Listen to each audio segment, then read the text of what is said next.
Nosso estudo de hoje está no Evangelho de Mateus, capítulo 18, versículo 8. Portanto, se a tua mão ou o teu pé te escandalizar, corta e atira para longe de ti. Melhor te é entrar na vida coxo ou aleijado do que, tendo duas mãos ou dois pés, seres lançado no fogo eterno. Emmanuel vem comentar na lição 108 do livro Caminho, Verdade e Vida, Reencarnação. Unicamente a reencarnação esclarece as questões do ser, do sofrimento e do destino. Em muitas ocasiões falou-nos Jesus de seus belos e sábios princípios. Essa passagem de Mateus é sumamente expressiva. É indispensável considerar que o mestre se dirigia a uma sociedade estagnada, quase morta. No concerto das lições divinas que recebe, o cristão a rigor apenas conhece de fato um gênero de morte, a que sobrevém a consciência culpada pelo desvio da lei. E os contemporâneos do Cristo, na maioria, eram criaturas sem atividade espiritual edificante, de alma endurecida e coração paralítico. A expressão melhor te é entrar na vida representa a solução fundamental. Acaso não eram os ouvintes pessoas humanas? Referia-se, porém, o Senhor à existência contínua, à vida de sempre, dentro da qual todo espírito despertará para sua gloriosa destinação da eternidade. Na elevada simbologia de suas palavras, apresenta-nos Jesus o motivo determinante dos renascimentos dolorosos em que observamos aleijados, cegos e paralíticos de berço, que pedem semelhantes provas como períodos de refazimento e regeneração indispensáveis à felicidade por vindoura. Quanto à imagem do fogo eterno, incerta nas letras evangélicas, é recurso muito adequado à lição, porque enquanto não se dispuser a criatura a viver com Cristo, será impelida a fazê-lo por 1000 meios diferentes. Se a rebeldia perdurar por infinidade de séculos, os processos purificadores permanecerão igualmente como fogo material, que existirá na Terra enquanto seu concurso perdurar no tempo, como utilidade dispensável à vida física. Emmanuel, dessa vez, pega um texto que vem falar sobre o escândalo. Se teu pé te escandalizar, corta e atira. Um texto que, na verdade, a gente nunca pode interpretar de maneira literal, como fizeram alguns líderes eclesiásticos ao longo do tempo, mas, notadamente, um padre que uma vez escreveu um livro, ele dizendo o seguinte, que ele, por se sentir atraído por uma de suas fiéis, ele promoveu no corpo dele mesmo a castração voluntária. E depois ele relata, né, o quanto ele fez de mal para ele mesmo, porque ele descobriu que o problema nunca esteve no corpo, o problema sempre esteve na mente. E ele escreveu um livro, né, tratando sobre esse tema e mostrando para a gente que, na verdade, a gente tem que tratar o que nós somos, o espírito, que o corpo, na verdade, vai só manifestar o que a gente tem no espírito, né, o que nós somos de verdade. Mas quando vem falar sobre esse texto, vale a pena a gente considerar o seguinte, que tem um capítulo no Evangelho segundo o Espiritismo, que é o capítulo 8, que quando termina o capítulo, o último texto desse capítulo, tem um texto chamado Bem-aventurados que têm os olhos fechados. E foi uma pessoa cega que procurou aquela equipe com Allan Kardec na esperança de obter uma cura, ou então obter uma mensagem de consolo, e essa não obteve cura, ela obteve foi essa mensagem. E na hora que dá a mensagem, ele fala para ele, bem-aventurado aqueles que têm os olhos fechados, porque se o seu olho for motivo de escândalo, é melhor você entrar no reino dos céus sem olho. Ele explica como é que uma pessoa pode nascer cega. E diz, a pessoa pode nascer cega por 3 motivos básicos.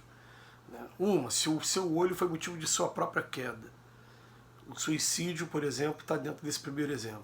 Se a pessoa se suicidou, o que ela promoveu propositalmente ao seu corpo, marca também o corpo espiritual. Se marca o corpo espiritual, quando a gente tiver que voltar para a experiência na matéria, a gente traz a marca do que a gente fez com a gente. Então, Chico Xavier é bem direto, procurem aí, quem tiver curiosidade, entre no YouTube e bota lá, Chico Xavier interrogado pastor evangélico no programa Pinga Fogo. Um pastor muito querido da época também, ele fez uma pergunta para o Chico sobre reencarnação, e no segundo momento da resposta, o Chico fala, eu vi suicidas que se enforcaram e renasceram de berço. ou paraplégico ou tetraplégico, de acordo com a lesão que promoveram na sua coluna. Eu vi espíritos que, na última experiência na matéria, se envenenaram e que deformaram todo o seu sistema digestivo e depois renasceram com problemas gástricos muito complexos, muito complicados. Eu vi espíritos que se afogaram e renasceram com enfisema pulmonar ou problemas respiratórios graves também. Eu vi espíritos que se enforcaram, o enforcamento já falei, né, e lesionaram a coluna vertebral. Eu vi espíritos que deram tiro no crânio e que, de acordo com a região onde acertaram, pode ter renascido cego, surdo, louco. Quer dizer, você promove o sofrimento através do teu corpo fica marcado e depois te mostrando aí, né, a dor que você promoveu nele. E o Emmanuel, ele tem um parágrafo que ele fala mesmo, ele fala que essas pessoas pedem as provas, pedem semelhantes provas com um período de refazimento e regeneração indispensáveis à felicidade por vindoura. Então nasce trazendo essa marca. Então um deles é o suicídio. A outra, a segunda, é quando a gente faz mal para as pessoas, e a gente não desconfia disso, né? Se eu pegar uma arma de fogo que agora der um tiro em alguém, eu vou promover dor naquela pessoa, posso promover até a desencarnação dela, mas a marca fica no meu perispírito, no meu corpo espiritual. Então daqui a pouco eu vou estar trazendo as marcas em mim do que eu fiz com as outras pessoas. Vou ter oportunidade de me redimir, vou, porque o Pai o tempo todo ele nos dá a oportunidade, ele é misericordioso o tempo todo. Mas a gente deixa a marca na gente. E o terceiro exemplo que se fala lá no capítulo 8 do Evangelho, que eu estou citando, ele fala assim, que aqueles que pelo complexo de culpa, não foi ele que fez diretamente, mas ele se sente culpado por aquilo. Eu impus às vezes um trabalho muito duro, uma situação qualquer para alguém, e alguém se machucou com aquilo ali, eu me senti culpado. Eu também marco o meu corpo espiritual. E assim as pessoas nascem. Dessa maneira, até Emmanuel, num momento, ele fala assim, gente, Deus não quer a dor.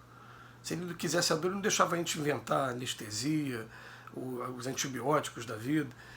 A dor é humana, quem provoca a dor, quem busca a dor é o ser humano. Né?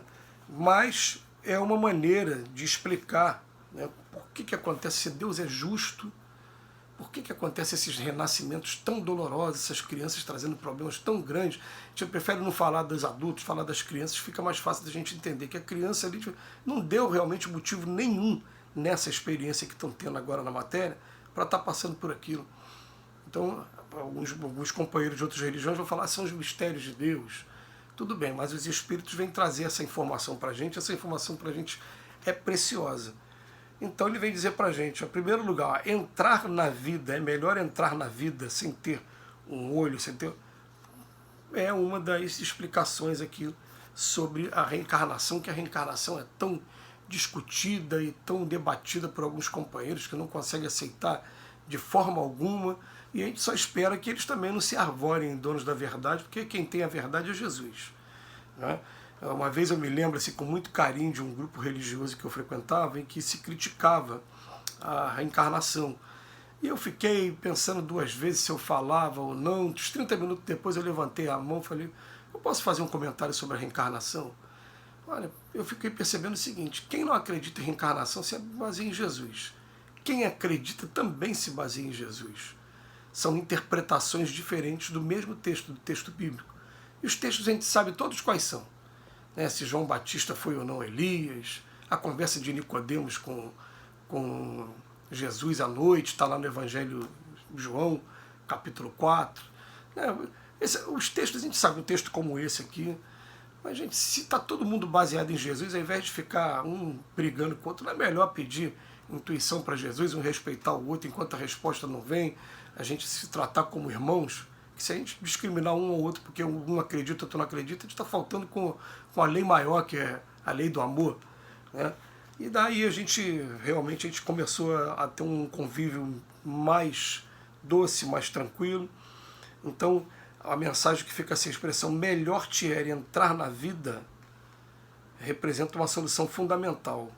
Ele traz aqui a mensagem para a gente mais uma vez de que morte para os espíritos significa o quê? A consciência culpada, atormentada pelo remorso, pelo arrependimento do outro lado da vida.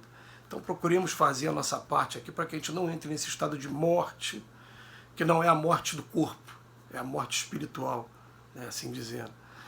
Que Jesus nos abençoe hoje e sempre. Muito obrigado, Emmanuel, pela reflexão.